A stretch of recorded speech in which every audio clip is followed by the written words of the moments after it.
దైవజనులు యేసన్న గారు కేవలం పాస్టర్ కాదు, ఆయన ఎన్సాంపిల్డ్ లీడర్, ఒక అద్భుతమైన నాయకుడు, ఎన్సాంపిల్డ్ సర్వెంట్ ఆఫ్ గాడ్.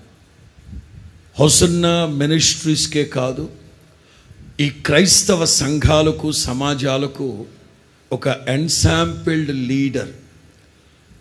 మేమేదో చెప్పుకోవడం కాదు, కానీ ఓ ప్రక్కన హృదయంలో సంతోషిస్తున్నాం, మరో ప్రక్కన అలా చెప్తున్న సేవకులను బట్టి ఆనందిస్తూ ఉన్నాం.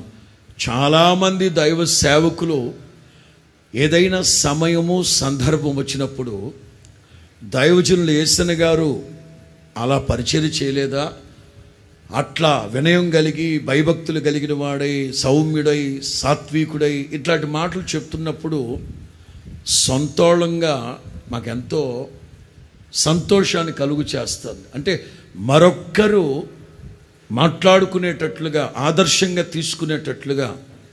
అలాగే దైవజనులు యేసన్న గారు వాక్యంలో ఉంటుంది, మీ పైని నాయకులుగా ఉన్నవారిని వారి ప్రవర్తన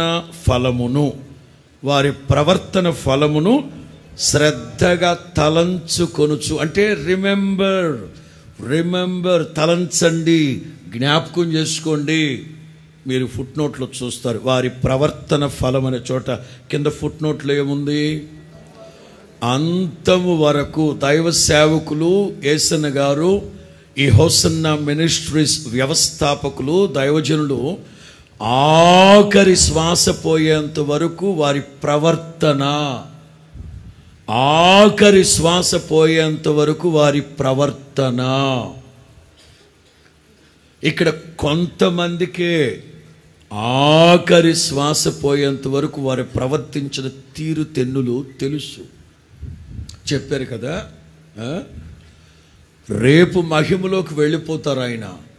ఇవాళ సాయంకాలం ఎంత గోల చేశారో, ఎంత జగడమాడారో మాతో ఆయన.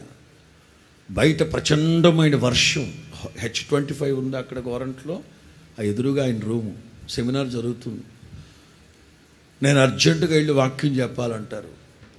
మంచం మీద ఉన్నారు, రోగశయ్యం మీద ఉన్నారు, వాళ్ళంతా రక్తశక్తమై ఉన్నది, అస్సలు ఓపిక లేని పరిస్థితి, అస్సలు దయనీయమైన పరిస్థితి.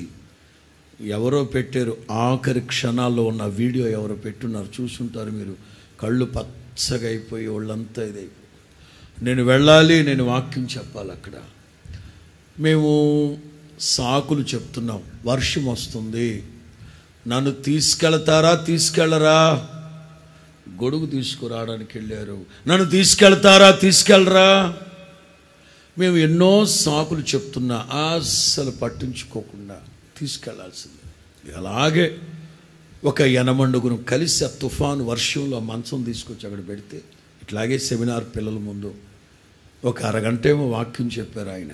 అరగంట వాక్యం చెప్పి, ఇక నా వల్ల కావట్లేదు, వెళ్దాం పదండి అంటే, అంతము వరకు, ఆఖరి శ్వాస పోయేంత వరకు ఆ నాయకుడు ప్రవర్తించిన ప్రవర్తన ఫలం అంతము వరకు.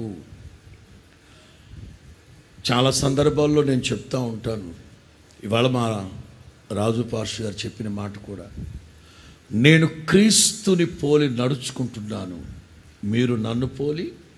ఈ మాట సేవ ప్రారంభంలోనో, 25 ఏళ్ల సేవ చేశాక సిల్వర్ జూబిలీ ఎప్పుడో, 40 ఏళ్ళప్పుడు రూబీ జూబిలీ అప్పుడో, 50 ఏళ్ళప్పుడు గోల్డెన్ జూబిలీ అప్పుడో కాదు.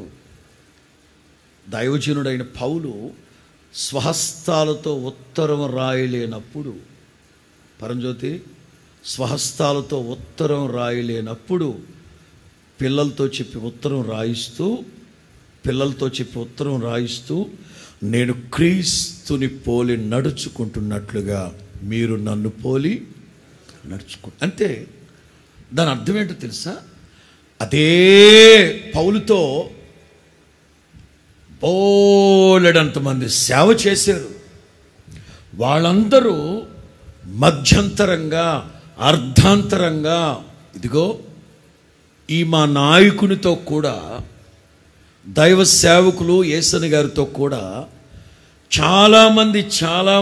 చాలామంది కష్టాల్లో ఇబ్బందుల్లో ఉన్నప్పుడు ఏ ఒక్కళ్ళు రాలేదు ఆయనకి సహకారులుగా.